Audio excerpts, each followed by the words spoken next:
Thank you for joining me today on Gift Biz Unwrapped. This is episode 90. That is the most positive, invaluable awareness that you can get. Hi, this is John Lee Dumas of Entrepreneur on Fire, and you're listening to Gift Biz Unwrapped, and now it's time to light it up. Welcome to Gift Biz Unwrapped, your source for industry-specific insights and advice to develop and grow your business. And now, here's your host, Sue Monheit.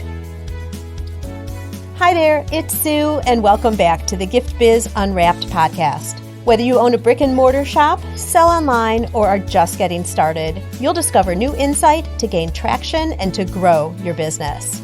And today I have joining us Abbe Sparks of Abbe Sparks Media Group. Abbe has been promoting Fortune 500 companies and entertainment and nonprofit organizations for over 20 years. She has crafted marketing communication programs for Viacom, Showtime, McDonald's, and the Ronald McDonald's Children's Charities, to name just a few. In 1991, Abbe branched out on her own, and today, Abbe Sparks Media Group specializes in social media marketing, content, branding, and advocacy. They focus on clients in the digital, technology, entertainment, and nonprofit sectors. Just last month, she launched an independent digital news service called Socially Sparked News, which covers the people and events that socially spark our lives. And most recently, Abbe was selected as a Woman of Distinction in her field by the National Association of Distinguished Professionals. And we are so lucky to have her here today. Abbe, welcome to the show. Thank you, Sue, for having me. I'd like to start off by having our listeners get to know you in a little bit of a different way, and that is by having you describe your ideal motivational candle. So if you were to tell us what color it is and what the quote is, help us envision what your candle would look like. Okay, so the color of my candle would be blue, which to me is calming and soothing. When you're in a business like mine that's constantly going and publicity and social media and constantly talking, that serenity comes in handy. It sort of keeps me calm, and that's sort of the colors in my branding of my own company. And what's the quote that would be on the candle? The quote that would be on the candle would be, do it with passion or not at all. Yeah, if we don't have our heart and our mind into it, it's not going to work in the first place. Absolutely, and that's sort of my motto and what drives me. I want to start in the beginning, Abbe, with how you got involved in what you're doing today. So take me back way to, I don't know if it was right after high school or you had this interest in college, but the whole communications, media, PR, all of that. How did you get started? In a very roundabout way, to be honest with you. I mean, it probably went back to high school without me knowing it back then, because you do all these social or extracurricular activities. So that's where I was introduced to advocacy, because I was involved in this club that helped, back then they called it disabled children. So you had the passion and just the spirit in you of giving back already Yes. at that time, like your early teens then. Yes, that's where it started. And like I said, I don't think you really know that's something that you're interested in. I mean, I know in college now they're very driven on what they want to do, but I had no idea. I just knew what I was interested in. And again, it was what I was passionate about. I mean, I went to Emory University. They did not have a journalism school back then or a communication school. So I majored in political science. And I did an internship in the arts for political science credit, believe it or not. And it was in PR. I worked for the Atlanta Ballet in the PR department. So I wrote a paper on Reaganism and the National Endowment for the Arts, which was for political science credit. But that's really where I had combined my passions without me really knowing it at the time, which was politics or advocacy, the arts, which was the performing arts, which was the ballet, and public relations, which is the internship I had. That was the Kickstarter for me. And then when I graduated, it was all uphill from there.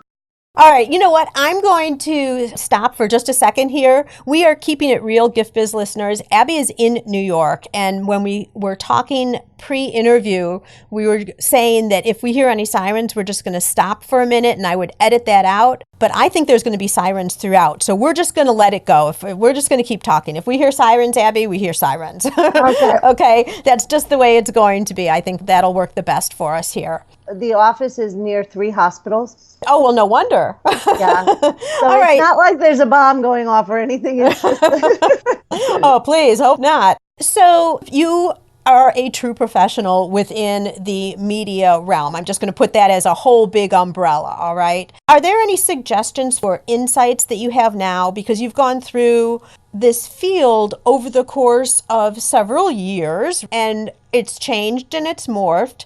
Is there anything that you would say, any insights you have just on the whole field of marketing and branding and content? Do you have any comments about that? probably a zillion, but I'll try and keep it very short. Yeah, for give us one or two. Just from your perspective, I think it would be really interesting to hear.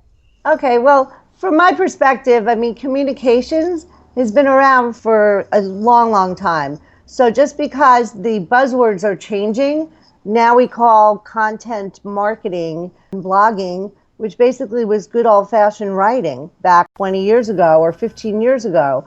Publicity is now sort of called promotion or digital marketing because there is digital now, but it's all still related to PR. It's just that it's expanded. And even the PR, the good old-fashioned PR industry, gives conferences that are about social media and using that as a tool for PR. But I think that the constant throughout all this is that public relations will never go away. I think that a successful marketer and public relations professional knows the background and the history of publicity and that tool and how to use it. So with all the new mechanisms out there, it's the art of combining them all, knowing when to use what and when to pull in the good old-fashioned PR, because that is still very much viable in today's day and age. You know, that's interesting because I think a lot of that has gotten lost because it's not the newest, latest, greatest, shiny object, right? It's something that's been around, as you've been talking about. When is the right time to bring in good old-fashioned PR? Well, first, you know what? We better first describe what good old-fashioned PR is. So we have everybody coming out the same place. Okay, so it could be depending on whether you're a local independent business or individual or just a local philanthropic all-star in your community to national and global activist. So it depends how you would use that good old-fashioned PR to your advantage. And a good old-fashioned PR tool would be anything from a basic press release, but you have to remember now, a basic press release is different today than it was back then because it should include, an image, a digital image, and it should include hot links. So it's sort of morphed with the times. We can keep using that term if you like. So that's a very basic, good old-fashioned PR tool. Another one is just the good old-fashioned publicity stunt. If you have a store and you're a store owner, or you have a new product that you're announcing, and that's done today, I'm sure you see it all over the place, but you don't realize that it's really just good old-fashioned PR. Anything from balloons and a ribbon cutting to get the television or the newspaper reporters there, that's old school. How do you go about, okay, so a lot of our listeners are either home-based or they have a shop. And so let's say they're putting on an event somewhere. How do they get the newspapers or local television stations or whoever it might be to know about the event so that they'll show up? How do they get them there, or how do they figure out, how do they know who they are? How do they get them there so the photos can be taken and a story can be written? If they're on a small budget and they can't hire a professional that's skilled in doing that, is that what you're asking? Yeah. Do it themselves. Okay. Yeah. Today's day and age, they can go Google and there's instructions, but I'm more than happy to tell them a little bit. It's pretty simple. You have 4 weeks before the event, even 8 weeks before the event, if you've planned that far ahead, you can start making getting it listed in the Chamber of Commerce, which is a big resource that could help spread the word, and getting it listed in the local newspapers and giving a heads up.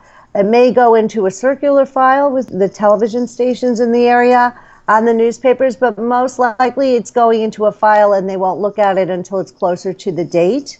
And then a lot of it's hit or miss, though, when you get to that actual date. If a president is elected and there's a lot of hoopla going on, then obviously they're not going to be coming to your local store opening. So it depends on what the news is of the day and what you're competing against, and that you can't tell. Those are just X factors. But like 4 weeks out, you would write a press release or an announcement of what's happening. The same way you're probably inviting local business people and potential customers and existing customers. So you'd share that with the same media. And then 2 weeks out, you probably would just do another little event alert to just the media. And then you just have to get on the phone and call if you want them to come and remind them the day of.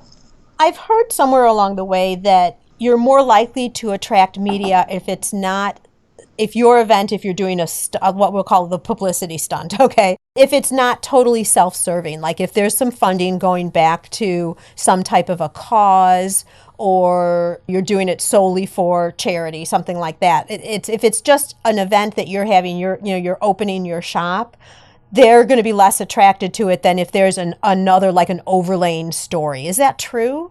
For the most part, yes. For a small business owner or somebody just starting, I would say that in today's day and age, it's such a crowded field.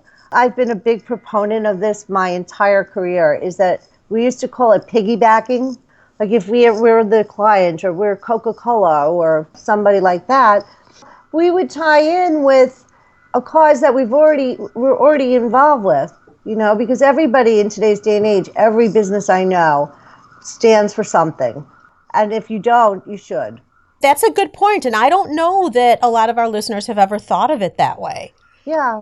What are different ways that you can do that you've seen in the past? Certainly fundraising could be one from an event like we were just talking about now.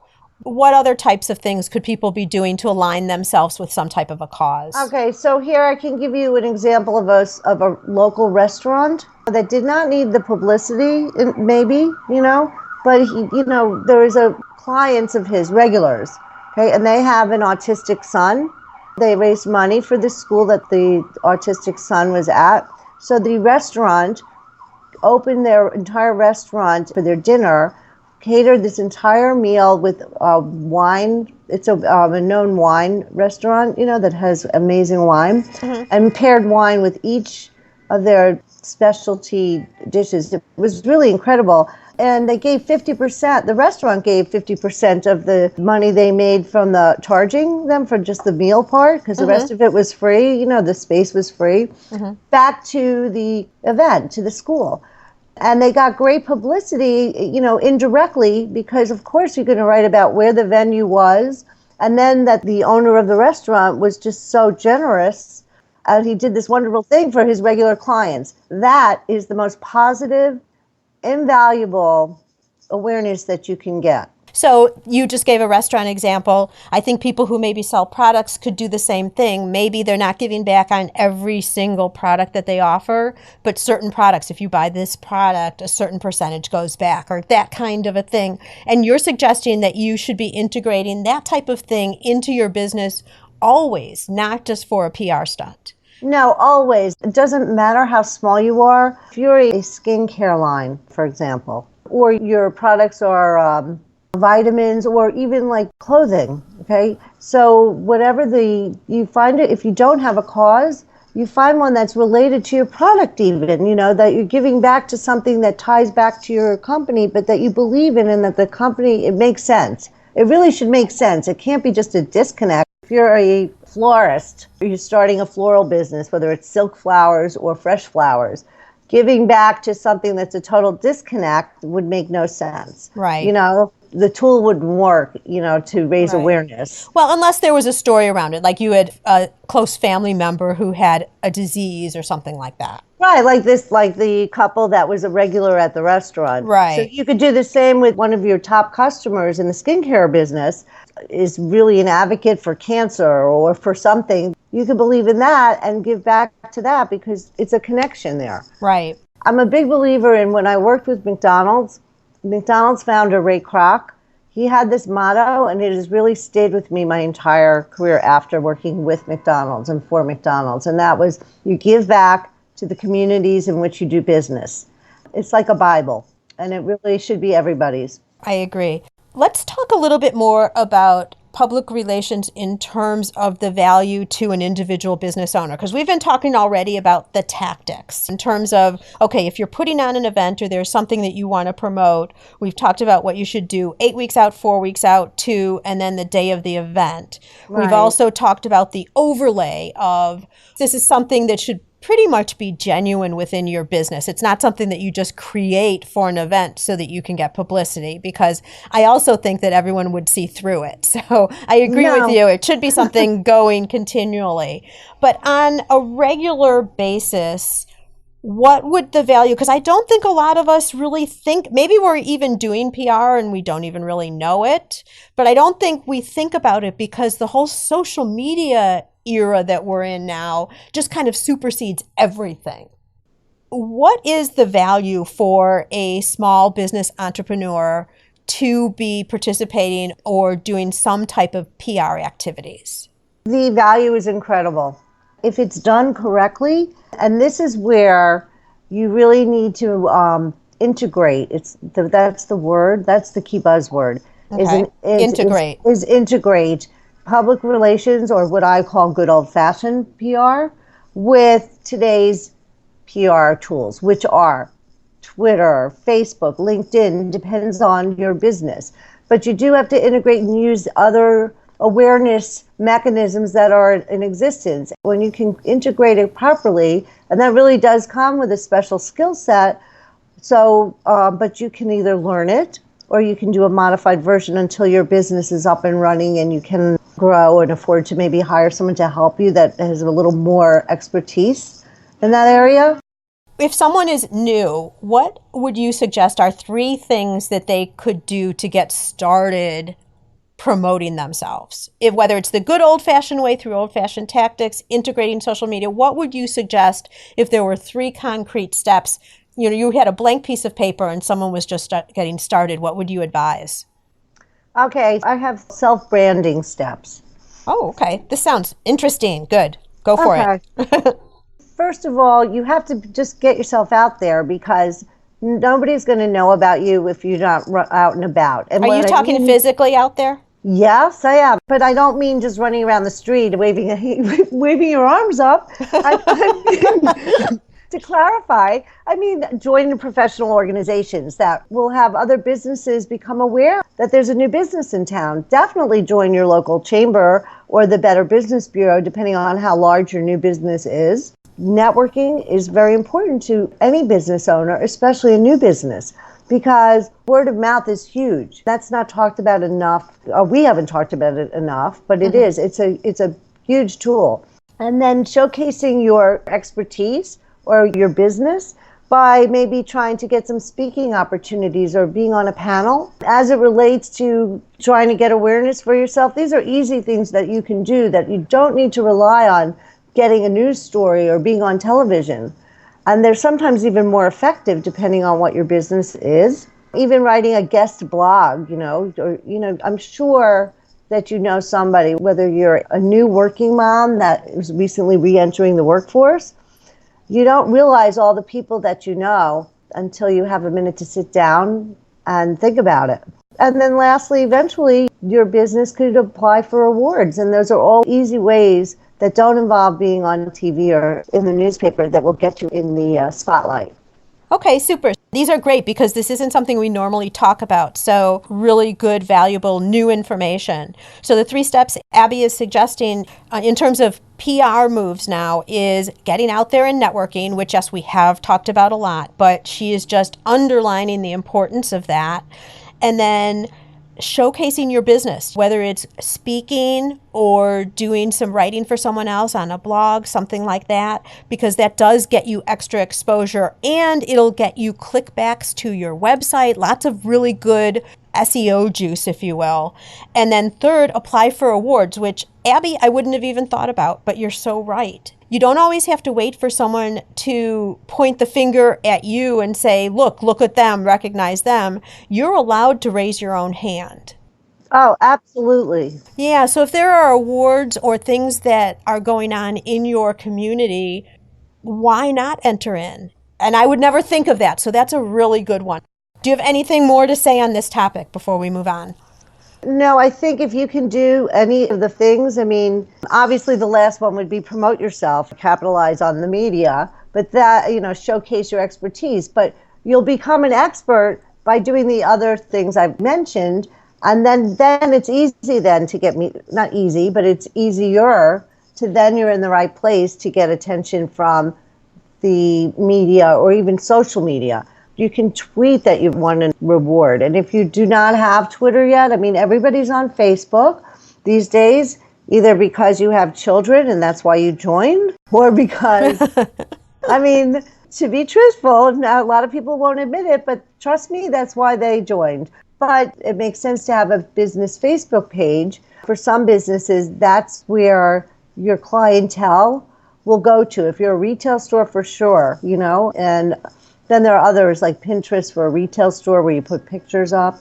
But those are more complicated things. And if you're just starting out, keep it simple. Master one, and then you can add a second. Totally agree. Get one, get grounded, get a plan going, and then layer them on one by one and see what's working, because some of them just might not be your audience. So then you can eliminate it and add something else in. I want to move on now, Abbe, and I am so excited. I intentionally didn't hear the whole story because I wanted to hear it live. I told you that before. Let's talk about Socially Sparked News. What is it about? Tell us how it started. Give us the scoop. Socially Sparked News, it's been in my head for over a decade because I write and I've written for years for different organizations or different magazines, and I actually, under Abbe Sparks Media Group, I have a newsroom, and I created Socially Sparked, the blog, a few years ago.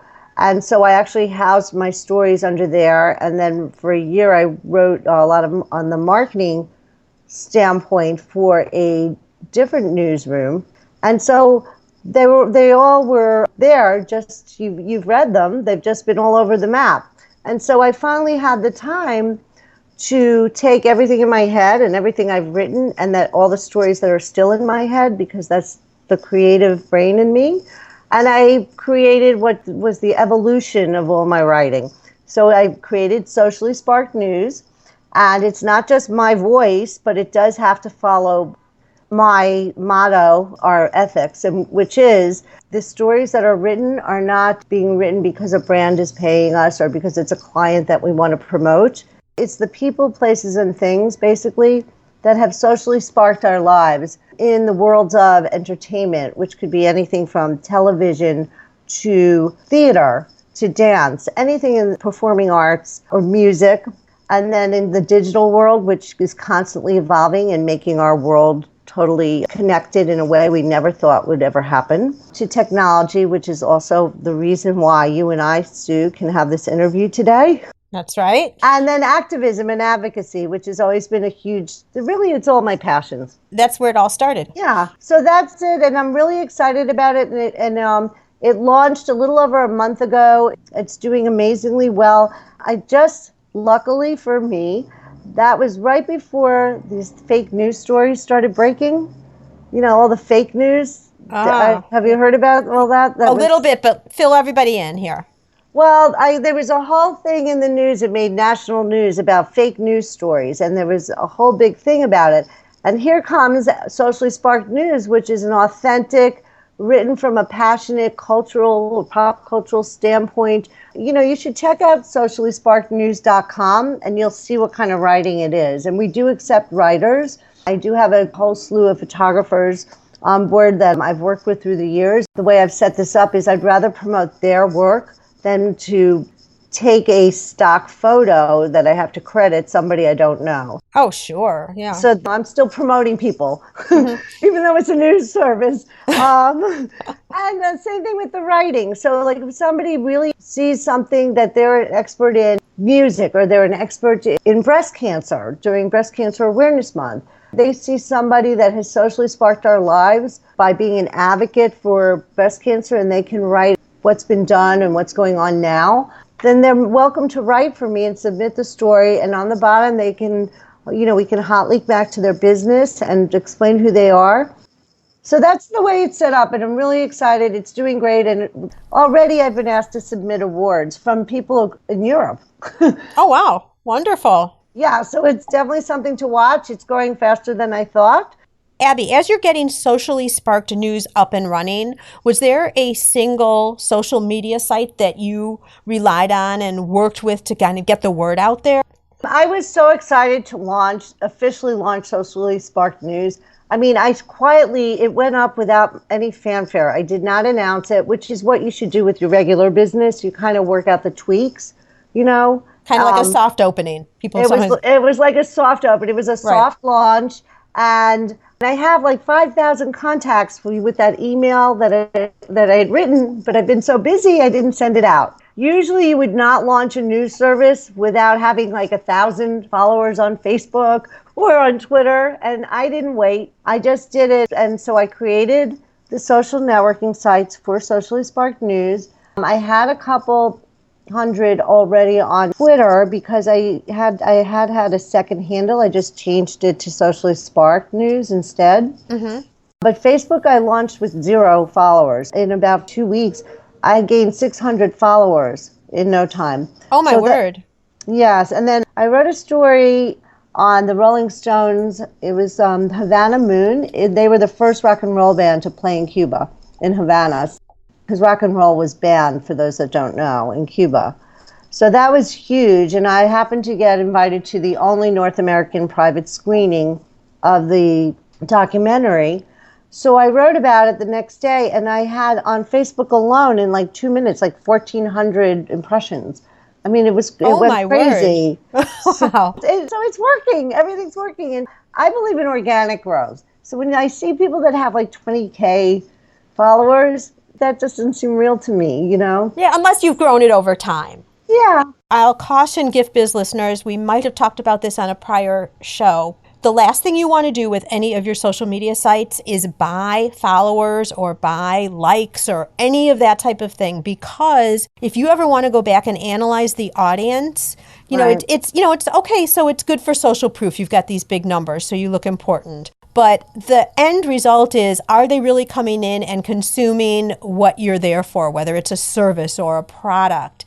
And if you're just spending all of your time and focusing on getting random followers who really aren't aligned with what you're doing, all it is a number ticking up. Yes, a little bit of social credibility, but in the long run, especially with Facebook now, because you can market against the people that like your page and get more, lookalikes like that. Right. You don't want the wrong people, because they're going to muddy up what your real customer looks like. So I like when Abby's talking about this, just in terms of let it grow authentically. And especially if you're just starting out, your idea about soft opening and just getting all the kinks out first before you go gung-ho is really wise. Yeah, organically growing is the way to go. A lot of the social media experts and influencers, they all echo the same thing. Absolutely. And then even the brands, I've been at conferences, and the big brands that are there speaking in panels, they even say nowadays quality over quantity. And that's huge. So that's another MO that you should use. Absolutely. Okay, Abbe, we're going to spin now into our reflection section. And this is an area where I'm just going to ask you a couple quick questions. It's more like fill in the blank, just to give us a little more feel of different types of things that you're really good at that have helped you to be successful. If you were to call upon one trait that you feel like you've naturally had your whole life, that you continue to use even today, what would that trait be? I'd say optimism and passion. Optimism and passion. Okay, and we've kind of been talking about that this whole time through. Yeah, yes, we have. And what tool do you use regularly to help you keep productive or to create some balance in your life? Everybody's different, and I have an amazing memory that I can thank my father for. But I did not use there are great tools out there like Doodle, which is a new app that you can keep your notes on. But I think for me, the ideas, like I said earlier, they come into my head at the weirdest times. I'll need to remember because I'm like, okay, that's a story or that's a visual. So I use my iPhone notes and I just type it right in there. So I don't need a pen or paper. It just depends on your individual self, what works best for you. If you are a to-do lister, then you should find the best digital tool. And if you're not up to digital speed, then, go to a good old-fashioned notebook, which I still do use. Like Sue, while we're talking, I didn't have answers written down, but I did reread a sort of what your questions were going to be based on your other shows. So I'm looking at my good old-fashioned notebook that has my brand new logo for Socially Sparked News on it. Yay! I ordered one just to test it out. I think the really important thing that you just talked about here is good ideas can be so fleeting, and when you land it, when you have this idea, maybe it's for a new topic for an article or a social media post or something for your product or whatever. Oh my gosh, you can think right at that moment, you're going to remember it forever. And then 2 hours later, it's like, what was that idea again? So no matter, as we're talking, iPhone notes or pen and paper, whatever, have some system that works for you where you can capture that information. What book have you read lately that you think our listeners could find value in? Actually, it's a book that I often go back to, and it's called The Artist's Way. It's a spiritual path or just a path to higher creativity. The author is Julia Cameron. Really, it helps you how to overcome creative blocks, whether it's business planning or if you're a creative type in writing or designing. It applies to every field. So I constantly go back to it because oftentimes you just kind of get stuck, or you're starting a business and then you're just stuck on where to go next, or you can't remember because you're so busy doing other things in life, that are interfering. It helps. I highly recommend it. She's an American teacher. She's an artist. She's a playwright and novelist and journalist. And she also, I think they use this book, a school in New York City called the New School, which is there's the New School of Social Work, and there's also a journalism school. So I would recommend it. Sounds perfect and right in line with all of the creators and makers who are listening to the show. Mm-hmm. So, and Gift Biz listeners, just as you're listening to the podcast today, you can also listen to audiobooks with ease. I've teamed up with Audible for you to be able to get an audiobook for free. All you need to do is go to giftbizbook.com and make a selection. That's giftbizbook.com. Okay, Abbe, I want to present you with a virtual gift. It's a magical box containing unlimited possibilities for your future. So this is your dream or your goal of almost unreachable heights that you would wish to obtain. Please accept this gift in our presence and open it. What is inside your box? A fortune. What kind of fortune? Financial fortune? It's a fortune-telling fortune because I think my goal and everything that I want to do, what I'd like to see happen in my lifetime. So it's about inspiration to help change the world, that if everybody could just do one thing, we could all work together to really change the world and all the issues that are going on, not just in our country here in the U.S., but abroad. That's the goal of the powers that be. That, I think, is in my box because we need more people that can inspire others moving forward so that we can really change the world. So that's it. Wonderful. And that's right in line with Socially Sparked News, since you're talking about motivating, uplifting stories, and it all comes together. You are nothing if not consistent, right? It's the same message through the whole way, which is wonderful because that's exactly who you are. And Gift Biz listeners, there are so many places to get in touch with Abbe because she's got a couple of things going on, and all of that is going to be over on the show notes page. But if there was one place, Abbe, that you would direct people if they're just listening and not near a computer, where would that be? I would say go to abbesparksmedia.com and you can go to my newsroom, and some of the things that we talked about today in our broadcast about the tools that you could use if you're just starting a business, or the 3 things you should do first. They're in my stories, in my archives. If you go through, you'll find some very inspirational and helpful tools in marketing. Look, so we can learn more from you right over there.